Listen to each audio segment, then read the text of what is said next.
आज बहुत ही महत्वपूर्ण दिन 14 वर्ष पहले हमारे बीच में हमारे मार्गदर्शक हमसे चले गए। उनकी स्मृति में हमें way back to society program की सभा को समर्पित कर रहे हैं। ऑनलाइन मीट आज उनके नाम समर्पित। मैं भविष्य की बात ज़्यादा सोचता हूँ, इसलिए मैं साहब के साथ केवल 2 ही इवेंट की चर्चा करूंगा और वर्तमान पर। एक तो मेरी पहली मुलाकात साहब की जो चंडीगढ़ में हुई, और आखिरी मुलाकात 14 जून 2003 को बेंगलोर में, और इसके बाद 28 अक्टूबर 2003 को बहन मायावती जी किसी को भी साहब के पास नहीं लेके जाने चाहती थी, नहीं ले जाने देती थी, पर मैं एक ऐसा व्यक्ति हूँ कि बहन जी मुझे खुद ब खुद अपने प्लाटून के साथ मुझे बत्रा हॉस्पिटल में ले गई और वहाँ 40 मिनट मैं साहब के साथ रहा। ये 3 इवेंट ये आज के संदर्भ में बोलना उचित तो होगा, क्योंकि साहब के साथ तो बहुत बड़ी जीवन संपर्क रहा। तो 77 से 2003 तक, और उसके बाद 3 साल के अंत बाद 2006 को उनके अंतिम शव यात्रा में, ये इतना बड़ा प्रयास है कि इसको हम इस छोटे समय में नहीं बांधना चाहेंगे। अगस्त 1977 मैं चंडीगढ़ में एजी हरियाणा में ऑडिटर के रूप में अपॉइंटमेंट हुआ था, और वहां पर non schedule caste welfare association, जिसका गठन कांग्रेस के अध्यक्ष निरंजन सिंह तालिब की अध्यक्षता में बैठक हुई, और उसमें आरएसएस का एडवोकेट सुखदेव खन्ना को non schedule caste welfare association का अध्यक्ष चुना गया। देखिए, आप सोच सकते हो किस तरह से एक कांग्रेस के निरंजन सिंह तालिब उस समय पंजाब के अध्यक्ष थे, उनकी अध्यक्षता में मीटिंग होती है चंडीगढ़ में, और वहां पर आरएसएस का कार्यकर्ता एक्टिविस्ट सुखदेव खन्ना, एडवोकेट सुखदेव खन्ना को non schedule caste welfare association का अध्यक्ष चुना, और वहां पर non schedule caste welfare association के नाम से एंटी रिजर्वेशन मूवमेंट खड़ा होता है। और हम उस मूवमेंट का प्रतिकार करने के लिए हमने संगठन बनाया था, जैसे all India schedule caste schedule tribe OBC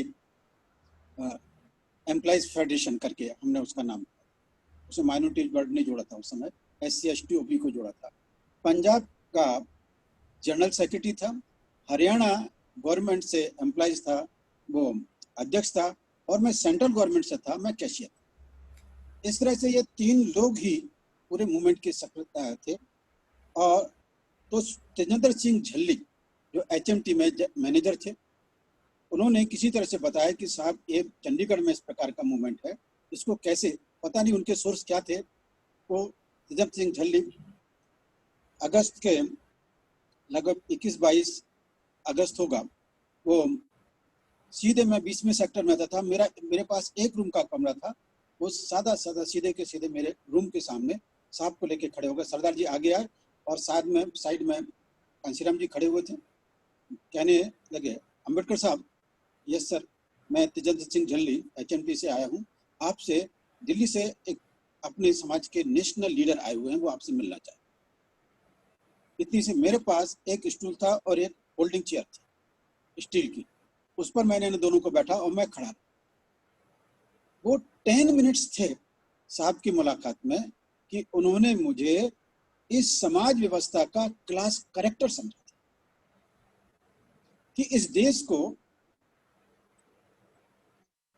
3 प्रकार की शक्तियां मिलकर गवर्न करती और हम पर अत्याचार करती, जिसकी हमें समझ नहीं।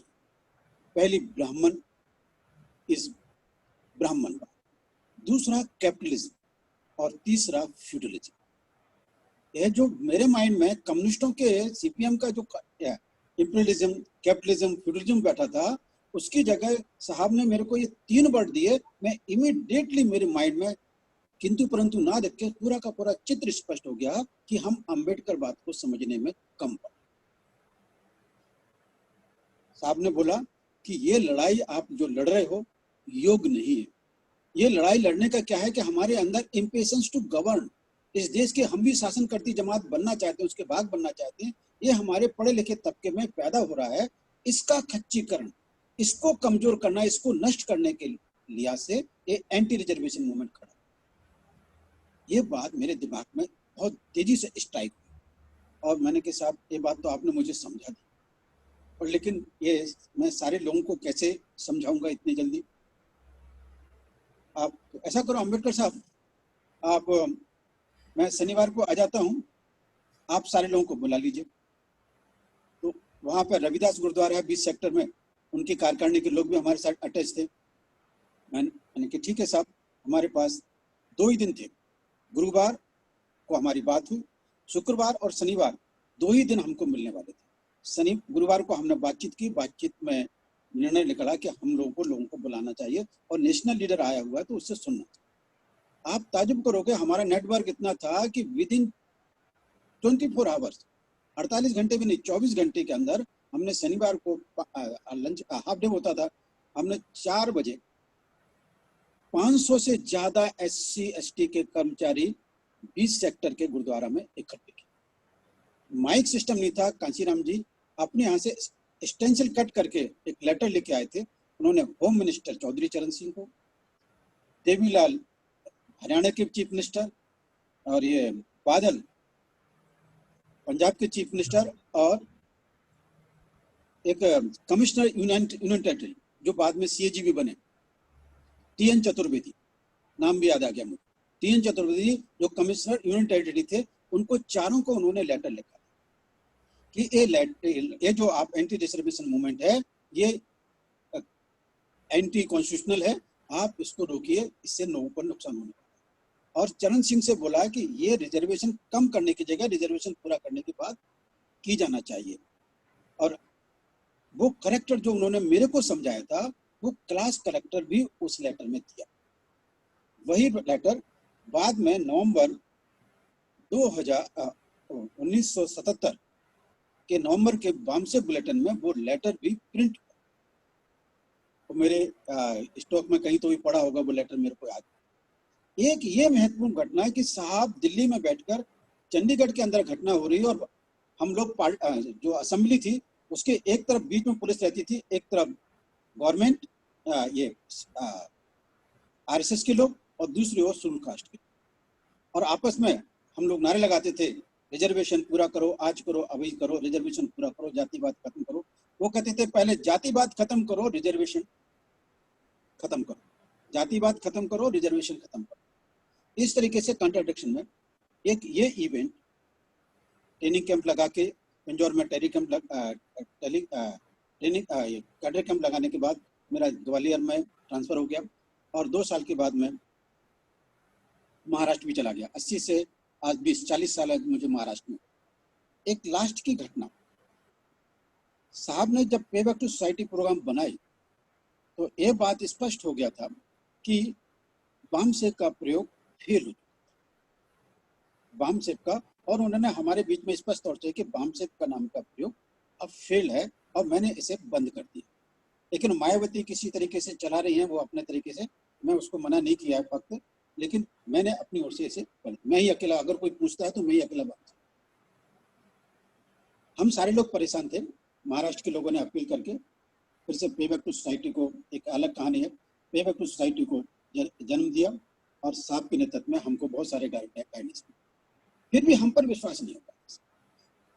मैं बहुत स्पष्ट तौर से बोल रहा था, हम पर विश्वास नहीं हो रहा था कि ये लोग जो जिस महाराष्ट्र ने साहब के शरीर पीठ में छुरा भोंका, उस महाराष्ट्र के साथी क्या कांशीराम जी के प्रति वफादार या मूवमेंट के प्रति वफादार होंगे या नहीं होंगे, ये शंका थी। क्या ये वाकई में समाज परिवर्तन आंदोलन को आगे लेके जा सकते? आप ताजुब करोगे, हमने शॉर्ट पीरियड में 9 स्टेट में पे बैक टू सोसाइटी का नेटवर्क बढ़ा दिया, और ये नेटवर्क बढ़ने से हमने साहब को महाराष्ट्र में मीटिंग के लिए तो बुलाया कई 2 बार, लेकिन हमने अगली बार जो 2003 में 14 जून 2003 को doctor Ambedkar memorial hall Bangalore में 9 स्टेट की पे बैक टू सोसाइटी की मीटिंग बुलाई। उस मीटिंग में साहब आए। 100 रुपये 1999 सीट की वो मीटिंग हॉल था। वो उसमें खचाखच भरा था और बीच की जो पायरियां मतलब सीढ़ी रहती हैं उस पर भी लोग खचाखच भरे हुए और हर कोई 100 रुपये देकर बैठा होता, मतलब इतना डिसिप्लिन और पिन ड्रॉप साइलेंस था। साहब को हमने बोला कि साहब आज आपके सामने ये डिसिप्लिन किया हुआ, मेरे को 5 मिनट साहब से पहले इंट्रोडक्शन के पहले मेरे को ही बोलने का अधिकार था, बाकी तो ये 5 डिसिप्लिन आपके पास, हम आपको जो कुछ दे सकते थे आज आपके सामने 1000 आदमी ये डिसिप्लिन किए हुए आपके पास कैडर दे रहे हैं, आप इनको जैसा डायरेक्शन देंगे आप इस्तेमाल करें। और funding of the mission mood जो आपने हमको 98 में बोला था, हमसे 88,000 रुपए बचे हैं खर्च होके, वो हम आपको समर्पित करें। और तीसरी बात जो आपने हमसे बोली थी कि डायनेमिज्म ऑफ द अम्बेडकर, हम उसके बारे में आपसे प्रश्न की प्रॉमिस किया था कि हम डायनेमिज्म ऑफ द अम्बेडकरिज्म का हम प्रत्युत्तर आपको कुछ आंसर नहीं देंगे, हम इसे अपने जीवन में उतारें। और हम उसी के आधार पर है कि आज 9 स्टेट के लोग आपके शॉर्ट पीरियड में यहाँ पर बैठे। साहब हमको 98 से लेके 2002 तक साहू महाराज मेला होने पर कोलंबो हमको डांटते रहे, बहुत ही ज्यादा डांटते रहे, लेकिन 14 जून 2003 को साहब के चेहरे पर एक चमक दिखी, बहुत प्रसन्न नजर आ रहे थे, बहुत खुश। और उन्होंने अपने भाषण में अंबेडकर आप जब सारे लोग इकट्ठे हुए मेरा नाम भी लिया, आपने मेरी सोच को बदल दिया, मेरा इन कर्मचारियों से विश्वास उड़ गया था, आपने वो फिर से रीइम्पोज कर दिया और बहुत खुश हुए। और उन्होंने काफी गहराई से लेक्चर दिया। और लास्ट में अगर उस लेक्चर की जो 3 अगस्त 2003 का कॉपी है, उसका फर्स्ट पैराग्राफ और लास्ट पैराग्राफ, ये जो उन्होंने बोला, आप अगर पढ़ने को मिले तो पढ़िएगा, ये हमारे लिए डायरेक्शन थी।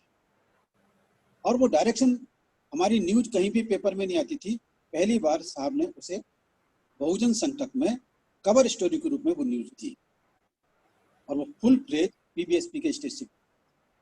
उसके पीछे जो लोगों को मैसेज नहीं पहुंचा, पॉलिटिकल विंग के लोगों को जो मैसेज नहीं पहुंचा, उसको समझा नहीं, क्योंकि साहब हमें तुरंत ही बहुत ही जल्दी, शायद वो बेंगलोर से लौट के आने के बाद, ये हैदराबाद से लौटने आने के बाद उन पे बैक टू सोसाइटी प्रोग्राम का नेशनल लेवल पर इनिशिएशन करने जा रहे थे। और वो बात वैसी की वैसी धरी रह गई। वो और फिर भी 26 अक्टूबर 2003 को बहन जी का मुझे पूना फोन आता है और वहां पर बोलती हैं कि अम्बेडकर साहब आप कहाँ पर? मैंने कि पूना में बैठा हूँ और अपने साथियों के साथ चर्चा कर रहा हूँ, तो आप अभी आप दिल्ली आ सकते हो?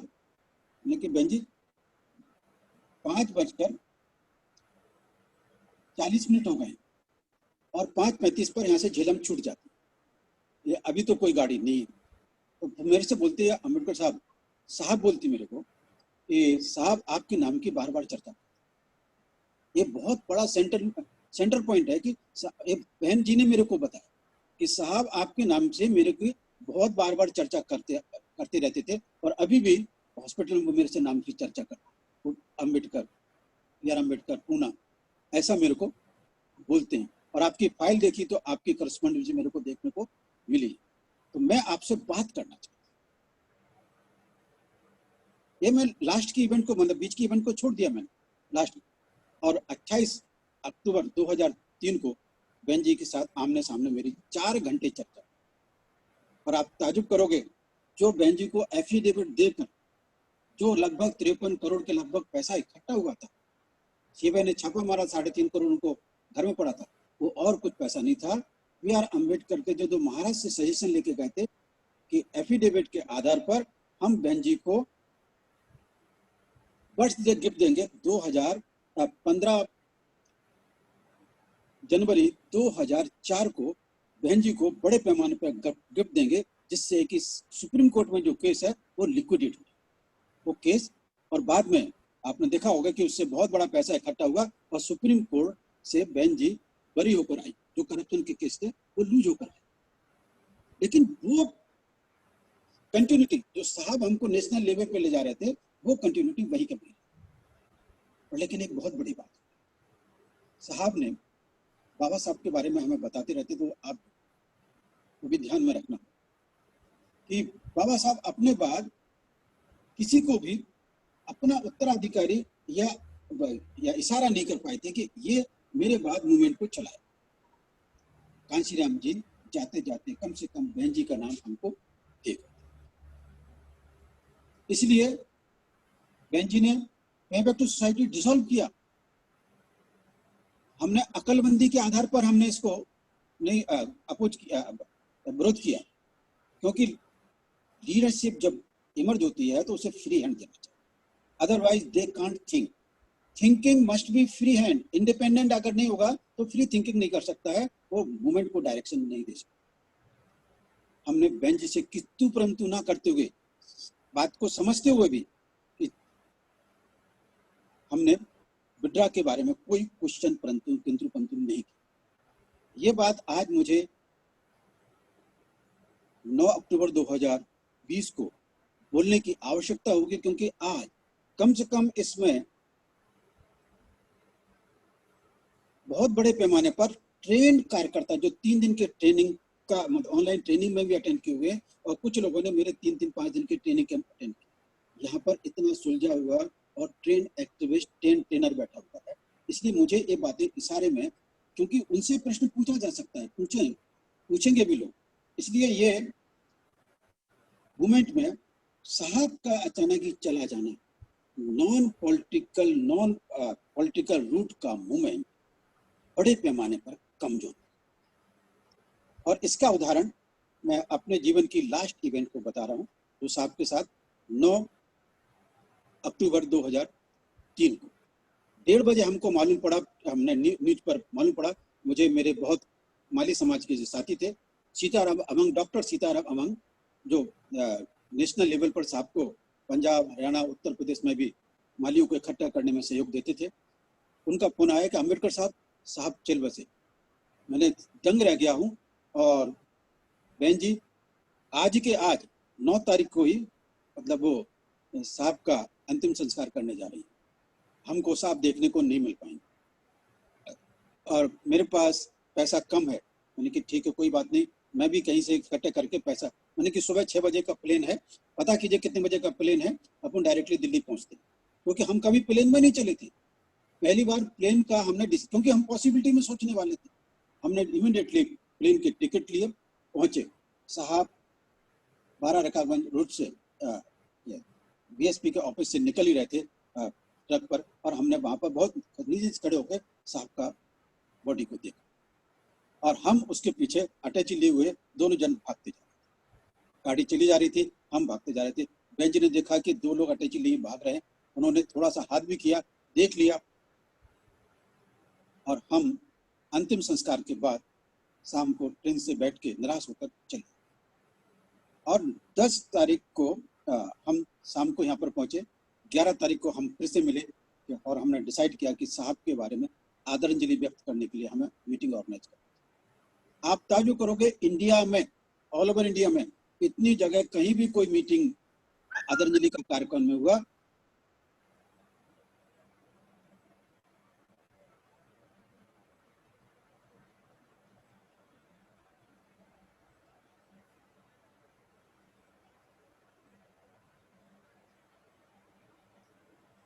जी सर, अनम्यूट हो गए सर आप।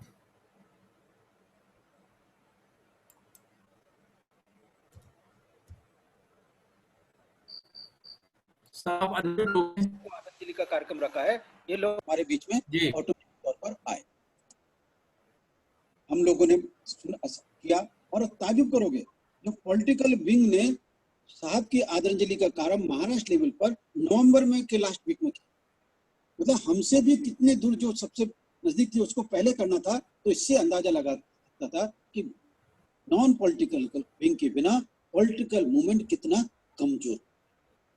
ये मापदंड हमको उसी 2006 में आपके जाने के साथ ही हमें मालूम, पर हम किसी प्रकार से किंतु परंतु नहीं करना चाहते।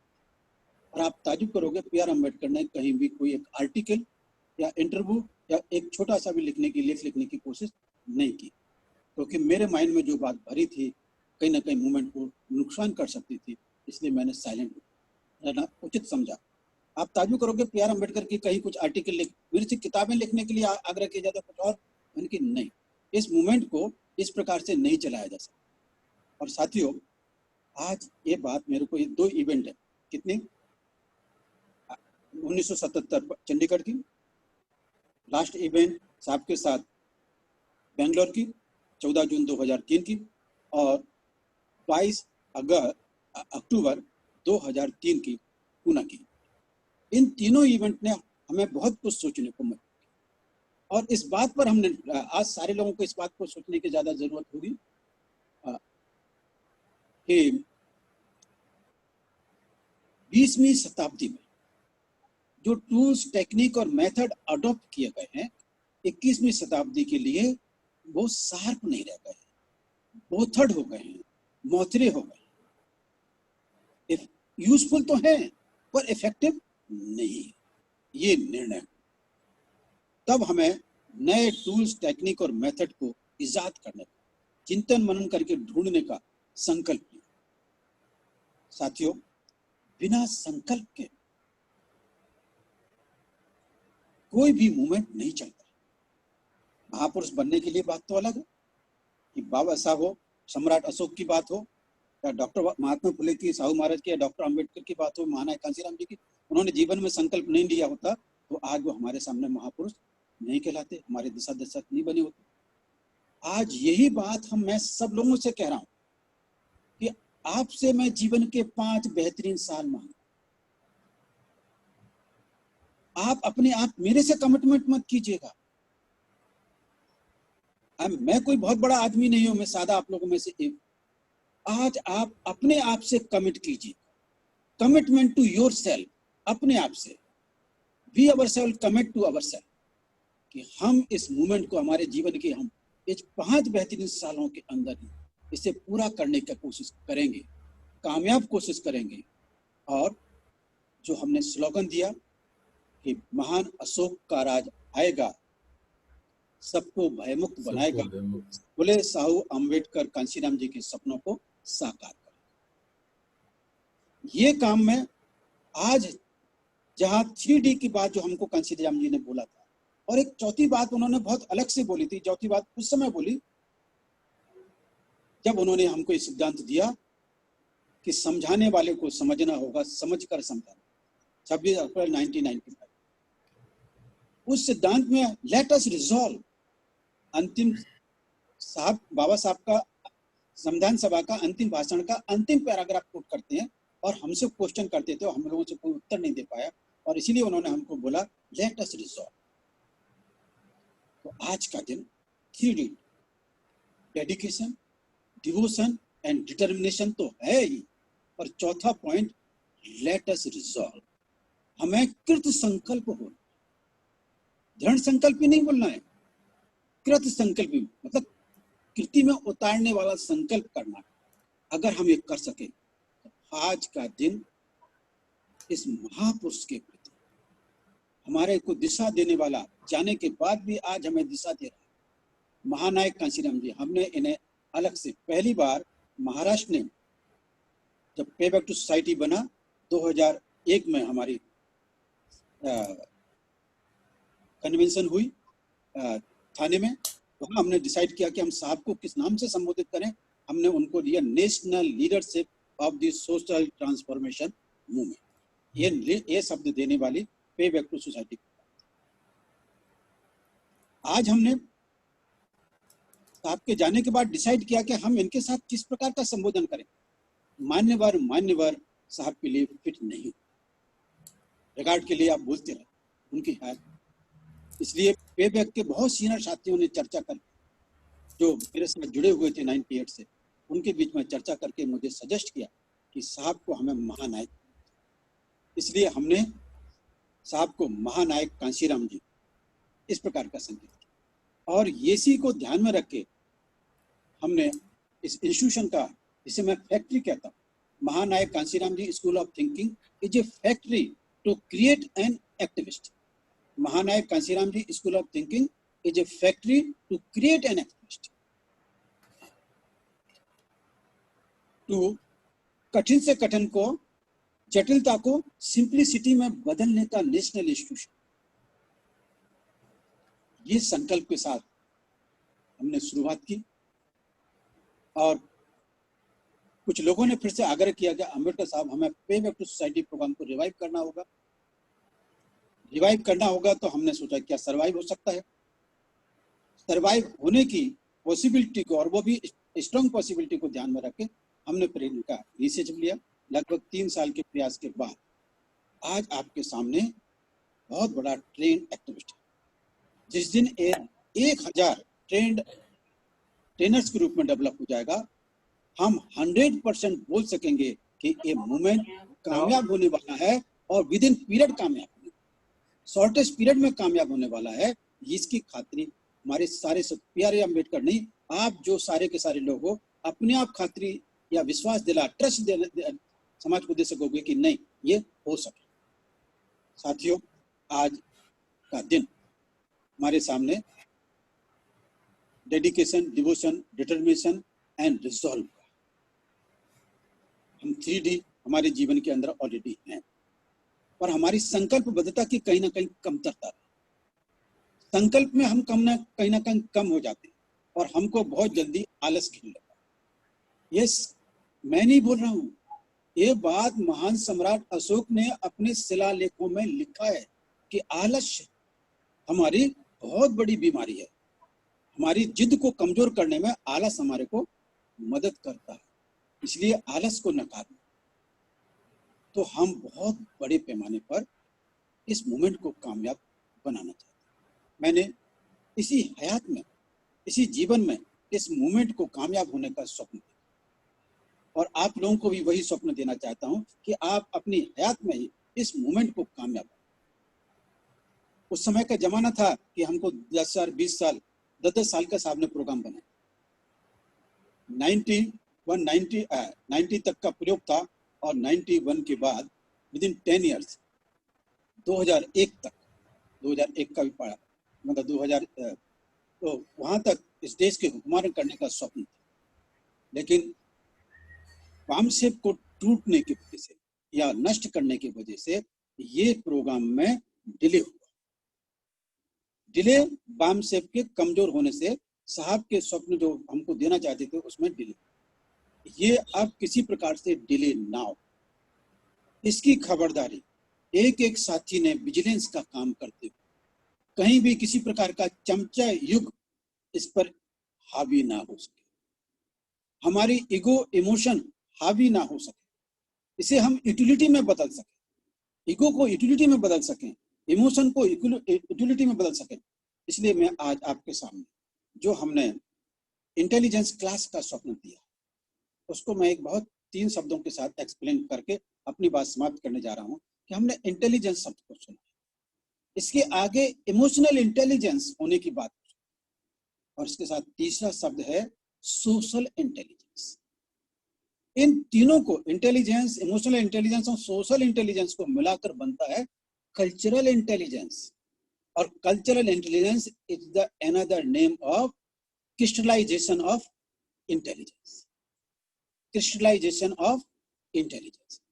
साथियों, आज हम एक व्यक्ति का नहीं, सबके द्वारा प्रयास होना चाहिए, सबके द्वारा प्रयास होना चाहिए। यहाँ पे कोई छोटा बड़ा नहीं है,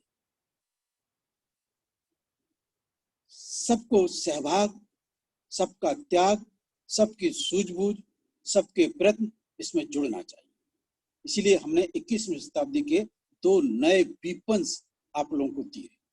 वो वीपन्स बहुत रिसर्च के बाद सामने आए हैं, और वो पहला वीपन है थिंकिंग स्किल। और वो थिंकिंग स्किल का वीपन इसलिए क्लियर हो पाया कि हमें बाबा साहब के चौथे गुरु मालूम पड़े, और उनसे हमारे को एजुकेशन फिलॉसफी क्लियर हुई, प्रोफेसर जॉन डे। तो हमारा को उनसे मिला है बहुत बड़ा वीपन, थिंकिंग स्किल।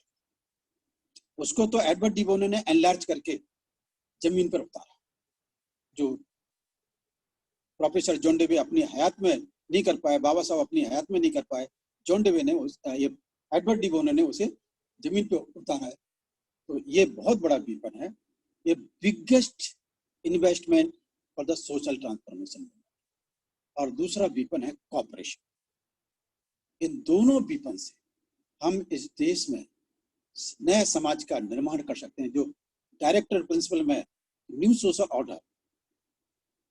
ऑर्डर की बात बाबा साहब डायरेक्टर प्रिंसिपल में कह चुके हैं। हमारे को अलग से कुछ नहीं है, ये बाबा साहब ने बनाया और कांशीराम जी के द्वारा किया हुआ प्रयोग, इसी को हमें प्रैक्टिकल रूप में लाकर हमें आने वाले समय में विद इन 5 years बिफोर 2025, मतलब 25 समाप्त होने से पहले हमें इस देश में परिवर्तन लेने का संकल्प करना।